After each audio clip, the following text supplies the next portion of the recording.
마을 사람들이 전부 죽어버렸으면 좋겠다. 초등학생 무렵 부모님이 이혼했다.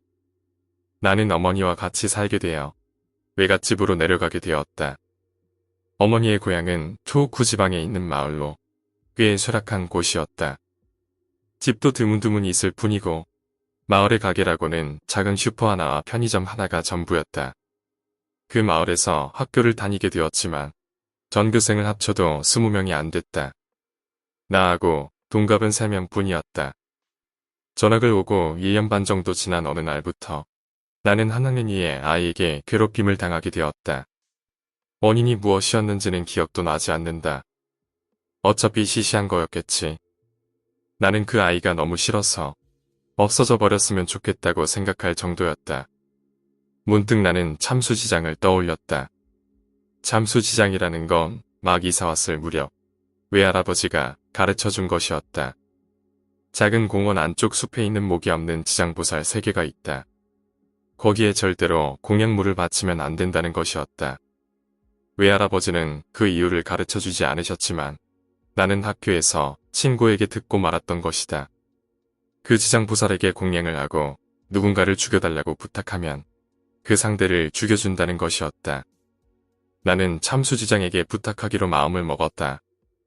일주일에 한 번 있는 도시락을 먹는 날이었다. 어머니가 싸주신 주먹밥 2개를 먹지 않고 참은 뒤 학교에서 돌아오는 길에 참수지장에게 바치고 소원을 빌었다. 그날 밤 자고 있는데 발소리가 들렸다. 철컥하고 갑옷을 입고 걷는 듯한 소리였다. 뭐라고 말하는 중얼거리는 그런 소리가 들려왔다. 지장보살은 모두 셋이었지. 주먹밥이 하나 모자랐던 건가. 이튿날 아침 나는 주먹밥을 하나 가지고 학교로 향했다. 그리고 도중에 참수지장 앞으로 가니 어제 바쳤던 주먹밥 2개가 그대로 있었다. 가져온 주먹밥을 공양하려던 순간이었다. 미친 자식아, 뭐하는 짓이냐 라는 고함 소리가 들려왔다. 위에서 눈에 익은 아저씨가 달려오더니 생각할 틈도 없이 얻어맞았다. 나는 아저씨한테 질질 끌려 집으로 왔다. 아저씨는 외할아버지와 외할머니에게 고함을 치며 뭐라 말하고 돌아갔다. 저녁이 되자 많은 어른들이 집으로 왔다. 외할아버지와 외할머니는 그저 사과만 하고 있었다. 토호쿠 서투리 때문에 무슨 소리인지는 잘 몰랐지만 나도 같이 열심히 사과했다. 뭐가 뭔지는 몰라도 큰일이 난 것 같았다. 그게 며칠이고 이어진 끝에 우리 집은 마을 전체로부터 따돌림당하게 되었다. 참수지장에게 공양을 한 집은 따돌린다는 게 옛부터 내려오는 규칙이었다고 한다. 우리 집 사람들과는 아무도 대화하려 하지 않았고 슈퍼든 편의점이든 우리한테는 물건도 팔지 않았다. 어머니는 마을 병원에서 간호사로 일하고 있었지만 바로 해고당했고 나는 학교에 다니지도 못하게 되었다. 어머니와 함께 동사무소에 항의하러 갔지만 거기서도 무시할 뿐이었다. 어쩔 도리가 없었다. 이미 이 마을에서는 살아갈 수 없게 되어버린 것이었다.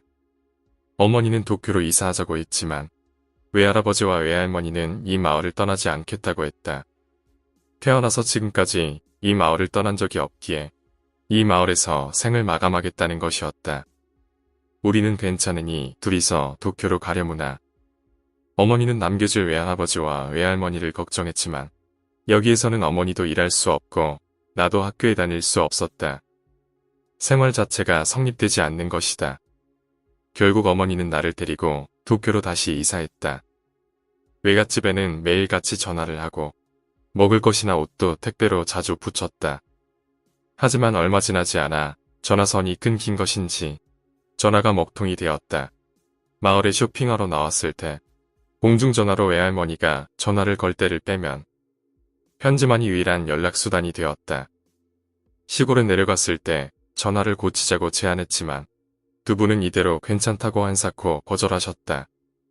아마 그 외에도 뭔가 안 좋은 일을 당하고 있었지만 이미 모든 걸 포기했달까 받아들인 것 같은 느낌이었다. 그리고 몇 년 후 나는 고등학교에 입학했다. 고등학생이 된 후에도 내 머릿속에는 언제나 그 마을 일이 자리 잡고 있었다. 그때 저지른 일을 후회한다던가 외할아버지와 외할머니에게 미안해서가 아니었다. 그 이후로 발소리와 모자라 하는 소리가 계속 들려오기 때문이다. 별다른 일이 일어나는 건 아니다. 그저 소리가 들릴 뿐. 하지만 아무리 그렇다 해도 기분이 나쁜 건 어쩔 수 없다. 어느 날 택배회사에서 전화가 왔다. 외갓집에 보낸 택배 때문이었다. 몇 번을 찾아가도 집에 아무도 없어 배달을 할 수가 없다는 것이었다. 기분 나쁜 예감이 엄습했다. 아니, 반 정도는 아마 예감하고 있었는지도 모른다. 무슨 일이 있다면 전화가 왔을 터인데 그런 것 하나 없이 부재 중이라니. 나는 어머니와 곧바로 외갓집에 향했다. 외갓집에 도착한 것은 밤늦게였다. 외갓집은 불빛 하나 없이 어두웠다. 현관문을 두드려봐도 아무 대답이 없다. 현관은 미닫이 문이라 가볍게 열 수 있었다. 문을 열고 집 안으로 한 걸음 들여놓은 순간 확신했다. 코가 떨어져 나갈 것 같은 썩은 내가 풍겼다. 어머니는 소리를 죽인 채 오열하고 있었다. 안에 들어가 불을 켠다. 어디일까? 침실일까? 현관을 들어가 오른쪽으로 돌면 침실이다.